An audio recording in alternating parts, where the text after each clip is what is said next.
कहानी की शुरुआत होती है 1945 से, जहां हम वीटो नाम के एक शख्स को देखते हैं जिसे लोग गॉडफादर के नाम से जानते थे। इनका अंडरवर्ल्ड में खूब नाम था और सबसे बड़ा डॉन इन्हें ही माना जाता था। पुलिस हो या पॉलिटिक्स, सब जगह इनकी पहचान थी। आज गॉडफादर की बेटी कॉनी की शादी थी। बेटी के अलावा इनके 3 बड़े बेटे भी थे, सनी, फ्रेडो और माइकल। शादी में सभी लोग खूब एंजॉय कर रहे थे, लेकिन तभी बोनासेरा नाम का एक शख्स गॉडफादर से मदद मांगने के लिए आता है और कहता है कि 2 लड़कों ने उसकी बेटी को अब्यूज किया और मारा भी। इससे पहले बोनासेरा ने पुलिस से भी हेल्प ली थी, लेकिन कोई फायदा नहीं हुआ, इसलिए अब वो गॉडफादर से हेल्प लेने आया था। पुलिस की बात सुनकर पहले तो गॉडफादर थोड़ा नाराज हो जाते हैं, क्योंकि वो पहले गॉडफादर के पास में ना आकर पुलिस के पास गया था। लेकिन फिर बोनासेरा के रिक्वेस्ट करने पर गॉडफादर राजी हो जाते हैं, लेकिन इस काम के बदले वो कोई पैसे नहीं लेते, बल्कि कहते हैं कि जब वक्त आए तो मेरी हेल्प कर देना। गॉडफादर उन 2 लड़कों को सबक सिखाने के लिए अपने आदमियों को भेजते हैं। इसके बाद हम गॉडफादर के लॉयर और एडवाइजर टॉम और सबसे भरोसेमंद शख्स लूका को देखते हैं। कॉनी की शादी में जॉनी नाम का एक बड़ा सिंगर भी गाना गाने के लिए आया था, लेकिन अकेले में वो गॉडफादर के पास जाकर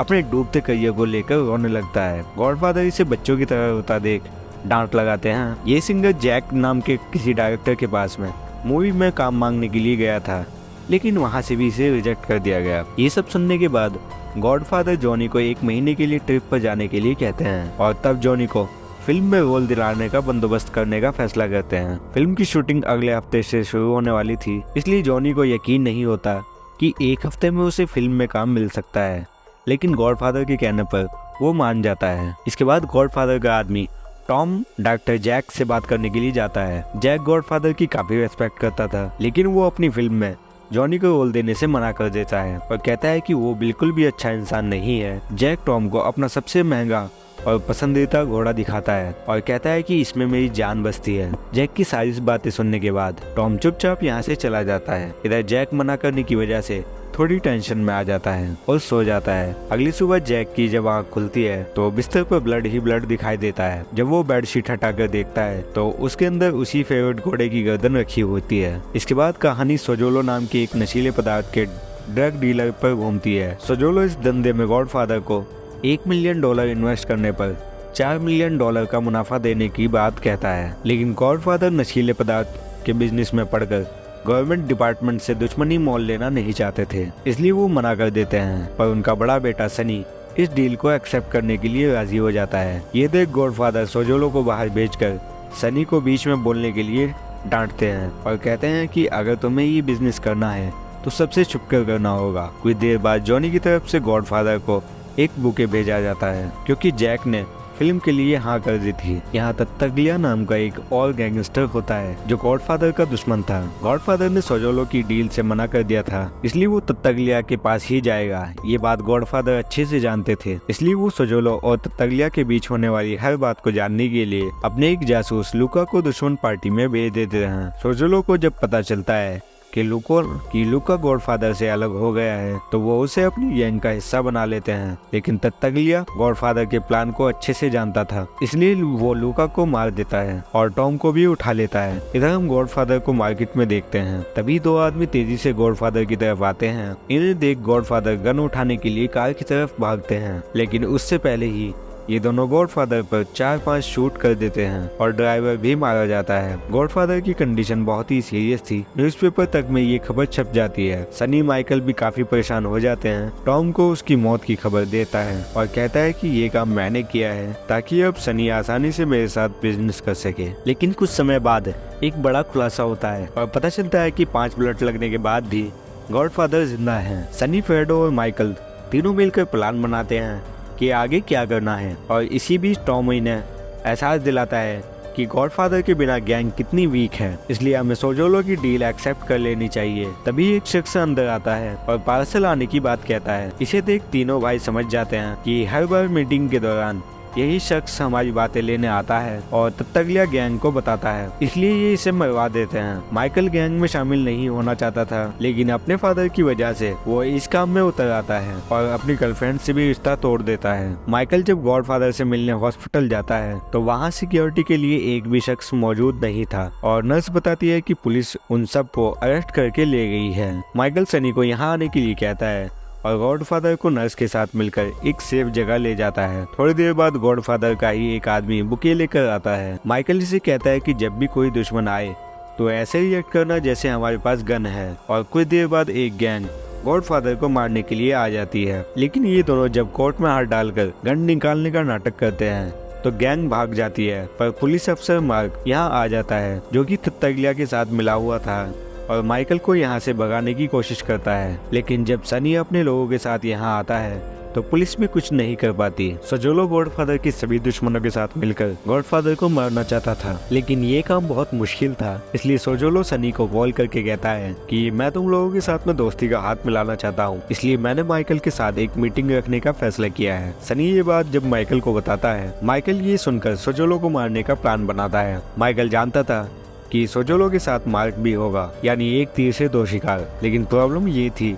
कि सोजोलो एंट्री करने से पहले चेकिंग करेगा। ऐसे में माइकल गन ले जाने का कोई तरीका निकालता है। सनी मार्क के असिस्टेंट का अच्छा दोस्त था, इसलिए इन्हें पता चल जाता है कि मीटिंग किस होटल में रखी गई है। ये लोग प्लान बनाते हैं कि मीटिंग से पहले इनका एक आदमी होटल के वॉशरूम में गन छुपा कर रख देगा और मीटिंग के दौरान माइकल वॉशरूम जाकर गन अपने साथ लेकर आ जाएगा। सब कुछ प्लान के मुताबिक ही होता है। माइकल एक जगह रुककर सोजोलो के आने का वेट करता है और सोजोलो मार्क के साथ माइकल को होटल में ले जाने के लिए आ जाता है। कुछ देर बाद बातचीत के बाद माइकल बाथरूम जाने का बहाना करता है, लेकिन मार्क उसकी पहले चेकिंग करता है और कोई वेपन ना होने पर उसे बाथरूम भेज देता है और अंदर से माइकल गन लेकर इन दोनों को यहीं पर शूट कर देता है। ये खबर पूरे शहर में फैल जाती है। मार्क और सोजोलो एक साथ एक ही जगह डेथ पाकर लोग बातें बनाने लगते हैं कि जरूर मार्क सोजोलो के साथ मिला हुआ था। इससे पुलिस डिपार्टमेंट की काफी बदनामी होती है। इधर इतना बड़ा कांड करने के बाद माइकल थोड़े दिन सेफ्टी के लिए बाहर रहने चला जाता है। कुछ समय बाद गॉडफादर भी ठीक हो जाते हैं और इन्हें घर लाया जाता है, जहाँ कई लोग गॉडफादर से मिलने आते हैं। टॉम और सनी गॉडफादर को माइकल के बारे में बताते हैं कि कैसे उसने अकेले ही सोजोलो और मार्क को मार दिया है। ये सुनकर गॉडफादर को थोड़ा बुरा लगता है, क्योंकि वो नहीं चाहते थे कि माइकल इन सब में फंसे, लेकिन उसे अपने फादर की वजह से ये सब करना पड़ा। इधर हम माइकल को इटली में अपने दोस्तों के साथ खूब मजे करते हुए देखते हैं। माइकल को टाउन में एक लड़की दिखाई देती है, जो कि माइकल को काफी पसंद आती है। माइकल अपने दोस्तों के साथ मिलकर लड़की की खूब तारीफ करता है, लेकिन तभी एक आदमी आकर इन्हें डांट लगाता है, क्योंकि ये उसी की बेटी थी। माइकल जब इसे बताता है कि ये गॉडफादर का सबसे छोटा बेटा है, तो ये आदमी बिना देरी किए अपनी बेटी का रिश्ता माइकल के साथ पक्का कर देता है और उसे अपने घर भी लेकर जाता है, जहां माइकल लड़की को एक गिफ्ट देता है और ये लड़की भी एक्सेप्ट कर लेती है और दोनों की शादी तय कर दी जाती है। वहीं जब सनी अपनी बहन कॉनी से मिलने जाता है तो वो देखता है कि कॉनी के हस्बैंड कार्लो ने उसे बहुत बुरी तरह से मारा है। ये देख सनी का खून खोल उठता है, लेकिन अपनी बहन के मना करने पर वो उसे जान से नहीं मारता, लेकिन सड़क पर उसकी तबीयत से पिटाई करता है और कॉनी के साथ दोबारा मारपीट ना करने की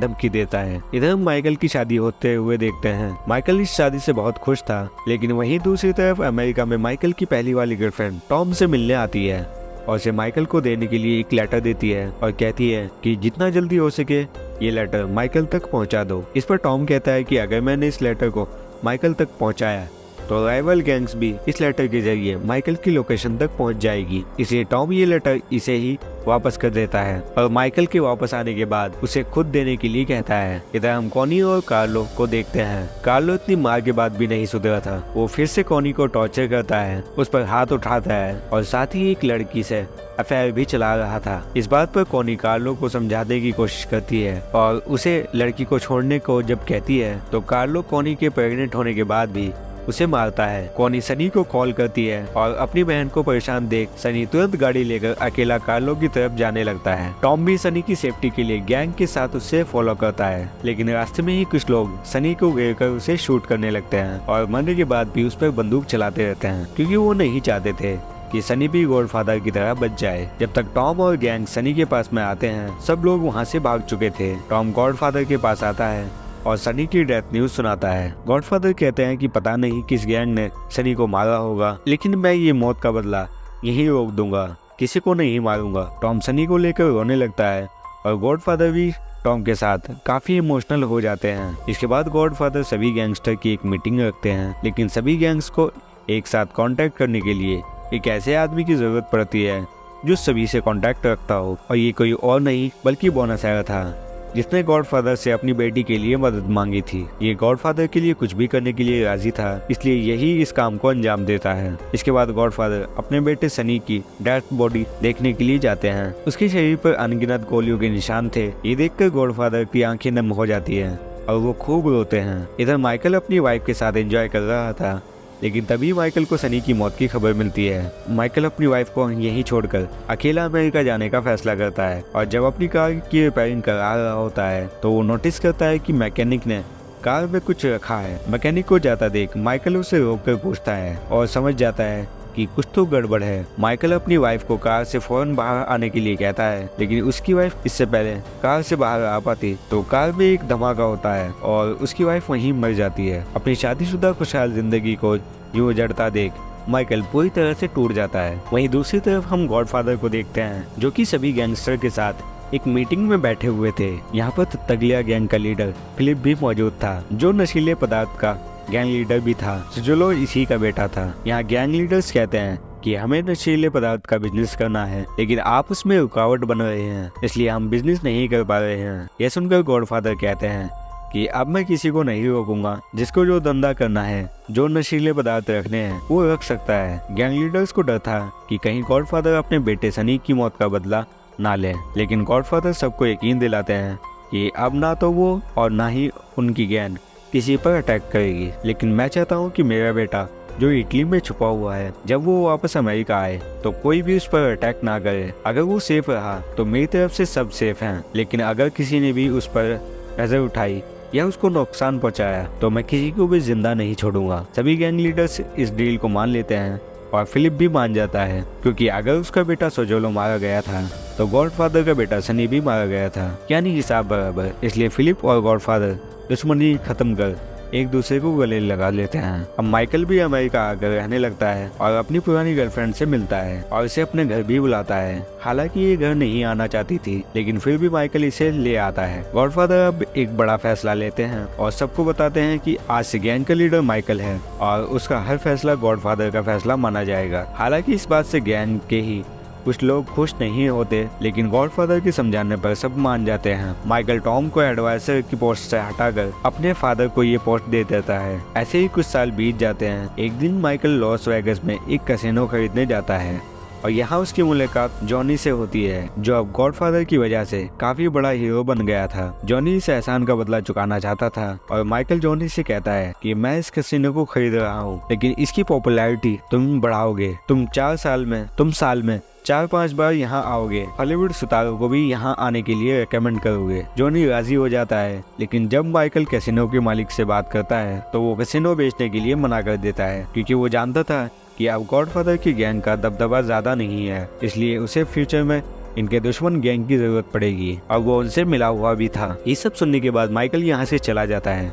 माइकल ने अपनी पुरानी गर्लफ्रेंड से शादी कर ली थी और उसका एक बेटा भी था। माइकल अब अपने फादर को काम से छुट्टी लेकर आराम करने की सलाह देता है, लेकिन गॉडफादर अब भी उसे काम की बारीकियां समझाते हैं और किसी पर भी भरोसा न करने की सलाह देते हैं। और फिर कुछ साल के बाद कहानी दिखाई जाती है जहाँ गॉडफादर माइकल के बेटे के साथ खेल रहे थे, लेकिन तभी अचानक से हार्ट अटैक आने की वजह से उनकी मौत हो जाती है और उनके फ्यूनरल में बड़े से बड़ा गैंगस्टर आता है। इसी बीच एक आदमी आकर बताता है कि सभी गैंगस्टर ने तुम्हारे लिए एक मीटिंग रखी है, तुम्हें आना पड़ेगा। माइकल जानता था कि ये सब उसे खत्म करने की चाल है। माइकल कहता है कि मैं कॉनी के बच्चे का नामकरण फंक्शन के बाद आऊंगा। माइकल सभी गैंग से फंक्शन के दौरान ही माइकल सभी गैंग के लीडर्स को सीक्रेटली मरवा देता है और जब उसे पता चलता है कि सनी को कॉनी के हस्बैंड ने मरवाया था, ये जानने के बाद तुरंत माइकल कार्लो के पास में जाता है और पूछता है कि तुमने सनी को क्यों मारा। कार्लो मना करते हुए कहता है और काफी अकड़ दिखाता है, क्योंकि इसे दूसरे दुश्मन गैंग का सपोर्ट मिला हुआ था। माइकल कहता है कि जिन लोगों की सपोर्ट पर तुम अकड़ रहे हो, मैंने उन सबको मार दिया है। ये सुनकर कार्लो घबरा जाता है। माइकल इसे ना मारने का दिलासा देता है